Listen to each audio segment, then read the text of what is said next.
All right, everybody, this is Mark Sims again. Here's my podcast, Just a Few Questions, and I have Wayne Besen on the line.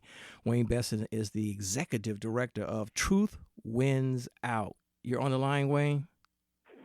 How are you? It's great to be on. Mr. Besen, what is Truth Wins Out? Truth Wins Out is an organization that fights right-wing extremism, and we specialize in fighting conversion therapy, which is when people try to essentially pray away the gay. We expose the practitioners of these methods as fraudulent, ineffective, and harmful for the people participating in them. Wait. And this is 2000, almost 2000, 2020, almost 2020. Are people still trying to pray the gay away? It's hard to believe, but it's a quite common practice to try to change a person's sexual orientation, particularly in evangelical circles. Also, any sort of fundamentalists, including Jewish fundamentalists as well, and the effort. Some of it is these fake therapies that don't work. Other times it is outright trying to pray away the gay. And sometimes they try to get the demon of homosexuality out of people, is what they call it, and they give them an exorcism. It's a very medieval mindset, very backward, and causes horrific scars for the people who undergo this that sometimes they never recover from. It never works. It's destructive. Yet it still goes on because people so desperately want to believe it works that they're willing to inflict this harm. We are, moving toward 2020, and I imagine being gay is a lot easier than it was 50, 60, or whatever, 100 years ago.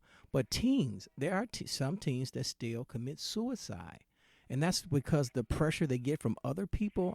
I imagine, Wayne Besson, and that's why they Well, commit suicide. I think it's a matter of where you grow up, and if you grow up in an enlightened place with enlightened parents, coming out is relatively easy. It's almost not coming out at all. If you grow up in a fundamentalist household in Mississippi and your parents are in some sort of cult, right-wing religious situation, it's entirely different. If you grow up as an ultra-Orthodox Jew in New York and you come out, and you might get a very different reception, and one where you're told you're evil, you're sinful, you're disgusting and perverted and going to hell. In some of these houses, that's what the message is, and it's very difficult for a young person to be told this by their preacher, the rabbi, their parents, their friends, and it has devastating consequences. Sometimes people choose to commit suicide slowly through alcohol and drugs to drown or numb the pain. Other times, it's the outright attempt suicide. The consequences of rejection are devastating. We have statistics with Dr. Caitlin Ryan that show you're significantly likely, if you get rejected, highly rejected by your family, to be homeless, if you're LGBT, get addicted to drugs and alcohol, or be severely depressed. And it's very important there's a support system when young people come out so they avoid those pitfalls. It's entirely avoidable through love and acceptance, trying to browbeat people to be who they're not, and inflict harm on them. It doesn't have any happy ending. There's no happy ending to this so-called ex-gay conversion therapy. It's just one nightmare after another. Yeah. Please, I'm going to say a few words, and please forgive me, Wayne, if I sound ignorant, because I am. Because people have corrected me. Because when I speak, I mix the trans people who are trans and people who are gay. And people say, no, that's two different issues, Mark. You got to separate them. And am I making sense? Well, you have to separate, but you also they don't. Look, I've always said this: if a person is fired because they're Jewish, they're fired. If one person's fired because they're Jewish, another person's fired because they're African American, and another person is fired because they're gay. Yeah, they all have different circumstances, but they're all still just as fired due to discrimination, and I think that's what we need to focus on, and that's why when the trans issues aren't really that different in the sense that people who were trying to stop trans people from living a full, rich and fulfilling lives, trying to take opportunities away from them, like our president not wanting trans people to serve in the military, which is a hell of a lot more than Captain Bone Spurs has done for this country. So I just think we should look at it and have empathy and try to limit discrimination and bigotry against everyone. And there are differences in each circumstance, but ultimately we want people to be able to live their lives and reach their goals and not be held back for who they are and be judged on their character and their abilities. And I think that we have made trans people into a scapegoat, and particularly in the Trump administration. And I think it's cowardly. I think that it's a disgusting act of bullying, and it must be fought and opposed vigorously and not accepted at all. Yeah, Wayne. The what's the lady who's trans from the Orange is the New Black? I always forget her name. Can't think of her name. Yeah. I want to see Yvonne, but it's not Yvonne. But I've met her before briefly, and I like I say, I'm still learning as we go. Hey, please forgive me, audience, for my ignorance. But it's been a rash this year, probably always every year, of black trans women who have been murdered. What's up with that? Well, I mean, the United States and our justice system's always been unequal. I mean, if you're African American and you're stopped for a speeding ticket, it could end tragically. And so you add trans to that, and suddenly the life of a trans person, particularly one of who's a minority, a double minority, there are circumstances where it can be harmful or even fatal.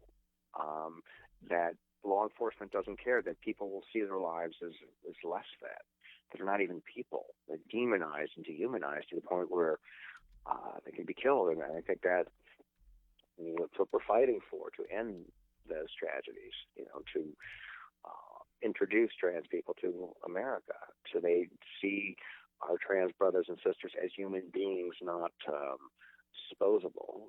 And too many people have that attitude, as they have about other minorities. I mean, you look at the border with the child separation, you literally can't see these people as human beings if you're going to take away their children like that. There has to be a real infection of the soul to look at people and be able to do that to them and their families. And it's the same thing with trans people. And that is our fight, because there's too much hate in the society, and that's what we're ultimately battling, because of the consequences of that can be devastating. Laverne Cox is the name I could not remember. Laverne Cox from the Orange is the New Black. She very wonderful person I met years ago, not too long ago. But okay, before we finish this podcast, a little interview with Wayne Besen. We got to talk about this next election. You think President Trump will be victorious in 2020? I believe that President Trump has zero chance of winning legitimately. He's offended too many people. He's clearly been a disaster for this country. He's humiliated us on the international stage. That bothers me more than anything. I look when we always have the dumbest guy in the room negotiating. I think that if you look at his numbers, I don't see any path to victory unless he cheats. I don't think he's going to go down without a fight. I think he's already asked people to break the law in terms of the border law. He's afraid he's going to go to prison in New York. And so he's already solicited very publicly help from Russia. And I think he may very well get it. Russia's declared war on this country, essentially going after our elections. And in fact, if it weren't for a nuclear age, I think we should declare war on Russia and bomb the shit out of them. But I think for what they've done, but we can't, because they have nuclear weapons and it would end the world. So we're kind of stuck in a situation. But I do think Donald Trump will solicit their help, as he has already, and I do think if he loses, he's going to claim it's fake news, and he's not going to step down willingly, and they're going to have to frog march his ass out of the Oval Office. And I think it's a very scary prospect in a constitutional crisis. But I mean, how do you win victory in re-election if you've offended this many people and you can't get above 40% in the polls, and you're now in the 30s? And I think the one thing he had going for him was Obama's economy. He basically rode Obama's coattails. But you have to remember that the economy will crash under Trump. He's failed at everything he's ever done in life. He was born into a family. He cheated the government with his father to increase his inheritance, screwed the taxpayer, and there's nothing he's ever touched ever that hasn't gone belly up. The one thing he's ever done in terms of business, he's the worst businessman in the history of business, and I think that it will be a disaster, for the economy by the time election rolls around. But that doesn't mean will he cheat? Will he use voter suppression? Will he try to keep as many people from voting as possible? Sure. Will he? God knows what he's capable of anything. So I think we have to be incredibly vigilant right now, and we should not assume that this president's on the up and up and won't cheat. I think it's obvious that he will, and the evidence backs this up. He didn't. I mean, did he win the last election legitimately? I don't think so. I've never thought he's legitimate as president. He got help from a foreign adversary, and anybody who says that didn't put him over the top, I think is delusional. Can you prove it? 100% no. But to say that the Russian interference didn't help him is to claim to make the case that advertising doesn't work. Well, if it doesn't work, then why it says every campaign put millions of dollars into it? It doesn't make any sense. Of course, if you're going to flood the internet, with anti-Hillary ads, for example, to demonize her and those to lift up Trump, clearly it's going to have some effect. And to say it doesn't is just, I think you have to be beyond delusional to make that case and wishful thinking. Wayne Besen, it's been a pleasure. I'm going to find a few links and put those links on the bottom of this video so people can find you and talk to Wayne Besen in person, or have you come out and speak to their group. Truthwinsout.org, and check out our website, and also WayneBesenShow.com. I've been doing some commentary on Progressive Voices recently, a few times a week, and basically my take on the world, for better or worse. So check that out as well. So Wayne Besen Show at truthwinsout.org. Thank you, Wayne. You're the man. Hey, thanks a lot. It's great talking to you.